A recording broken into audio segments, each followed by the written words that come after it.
EDM and a meeting of the mind. Sharon Horne-Ellstrom here. Welcome to day 1486 of What You To Now, documenting the journey as I've transitioned from brick and mortar corporate world of business to the online world of business and back and forth. In 2020 with COVID, I decided that I didn't want to just be online, even though a lot of people were just moving online for the first time.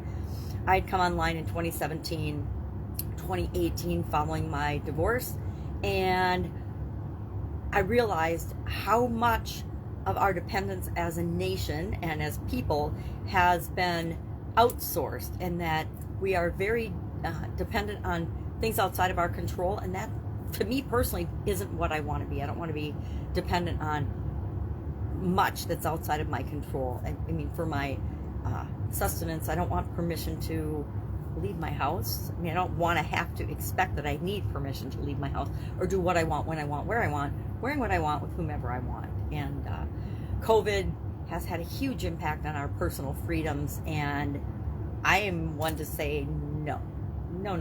I decide what's right for me, and that's what I'm going to do. Always have, for the most part. Once I got divorced, always have, and want to remain independent and do that. Now, from a personal standpoint, I'm more dependent on other people than I wish I was because of my vision challenges. But otherwise, I still try to do as much as I can for myself, maintain my independence, and do what I can with what I've got right now, and always be stretching and growing that. Our annual challenge this year is about doing one thing every day that improves us. Like everybody else, I want to always be getting better. And some days I do something every day to improve myself, but some days I don't feel like I'm making any progress. And that's a personal decision and a way of looking at it, because guess what?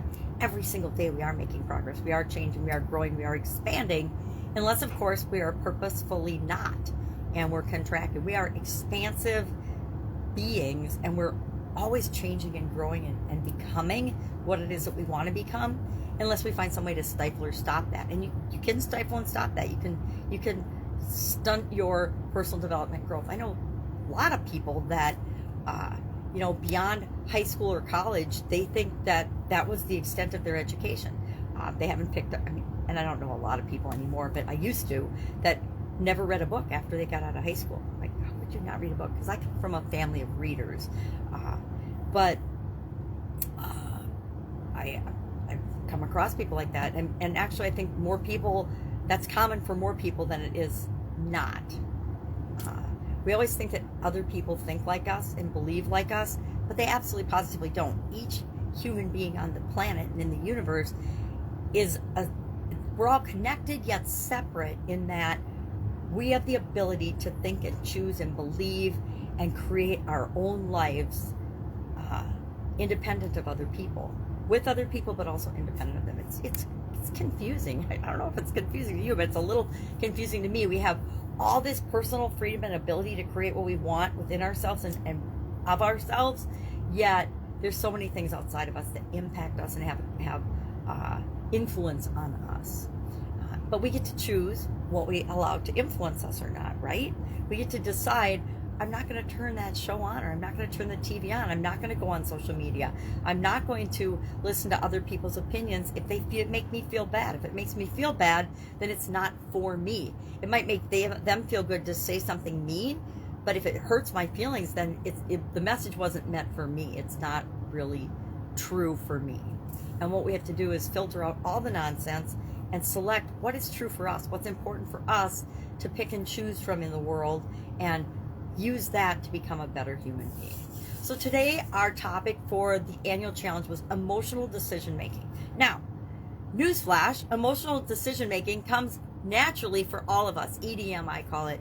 Emotional decision making is our natural state of being. Our emotions, our feelings signal something is going on, and then we have to decide what we're going to do about it. Sometimes we're not going to do anything about it. Sometimes we're going to have to go through a whole decision-making process and make a choice, the choice that feels right and is best for us.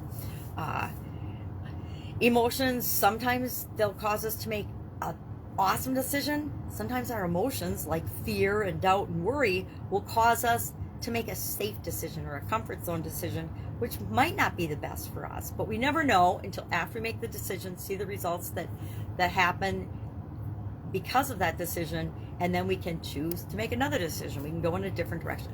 It's the cool thing is no decision for the most part is permanent. We can always make another choice. Change every day is a new day, and we can make a different decision tomorrow.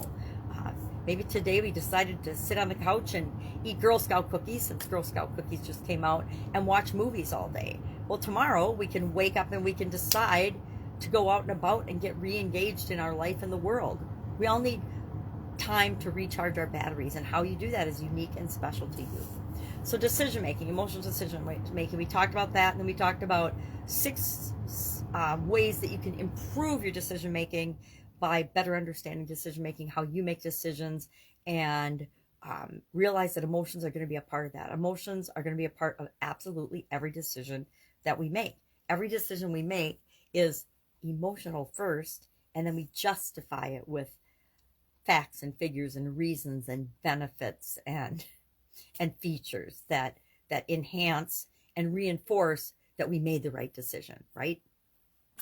Our idiom for Supersize Your Business today was a meeting of the minds. And I used the snowman guys singing, the little carolers, to represent and remind us that if we're not all singing from the same page, the same piece of music, then it's not going to sound good. It's not going to work out. The same is true of meeting of the minds, which comes from contract law and contracts, that in order for there to be a contract, there has to be an agreement, which requires us to have intention and then a meeting of the minds. We have to intend to enter into an agreement, and then we have to agree on the different parts and components of that contract, that agreement, in order to have there be a meeting of the minds. Now, talked about examples and how that plays out in our businesses. It plays out in contracts. It plays out in legal agreements. It plays out in communication and identity and culture and expectations and all the areas and aspects. The vision, is everybody in alignment, and do they understand their part to play in creating the vision of the business that you are creating? So we talked about that. I have a catch-up day today. It's been a couple of days of granddaughters. Monday was my granddaughter had a day off school and had a sleepover. Yesterday was my baby granddaughter, so the kids could enjoy the snow day that we had in the snow. And so today I've got a bunch of commitments and things that I'm going to catch up on. I always get my have to get done things done, and meetings and commitments I've had scheduled, but I have more flex time. The older I get, the more flex time I build into my schedule to read and recharge my batteries and learn and absorb and do the things that I want to do, and spend time with the people I love and care about, because that's more important to me than I used to say work was my life and business was my life, and it was. And now I literally do what I want, when I want, where I want, wearing what I want, with whomever I want, or I choose not to participate and I don't do it. It's an enviable position to be in, and I feel almost guilty saying it, because I wasn't sure I would ever reach that point where I wasn't stressed out and worried all the time about, was this business going to create this massive impact? Whoa, sorry. Frozen girl. Elsa, we watched Elsa, my granddaughter. I introduced her to the Frozen Disney shows yesterday, where we read books and played and did all kinds of fun things. So I'm on a catch-up date. If I can help you anyway, ask. Might be a little slow to respond, but probably not, because part of what I need to catch up on is social online related things, and just little things like updating profiles and fixing appointments and schedules and technical things that I've just been putting off. Started my little list of, okay, sometimes something will come up and you need to fix it, but you can fix it right away because it's only going to take a minute or two, and then I do it right then. But sometimes things take me a little longer to figure out, and so I'll put them on a list, and then we just check it off because they're not urgent, and then maybe probably not even important, but then I just get to them when I get to them. Is it important to me personally that all my social media profiles and all my stuff is perfect and aligned? No. To a lot of people it is, because they're grinding and struggling and hustling to create the business and the impact they want in the world. And I'm taking a much more casual approach to urgency these days than I used to. All right, if I can help you anyway, ask advice. I'll be with you tomorrow. Bye. Have an amazing day.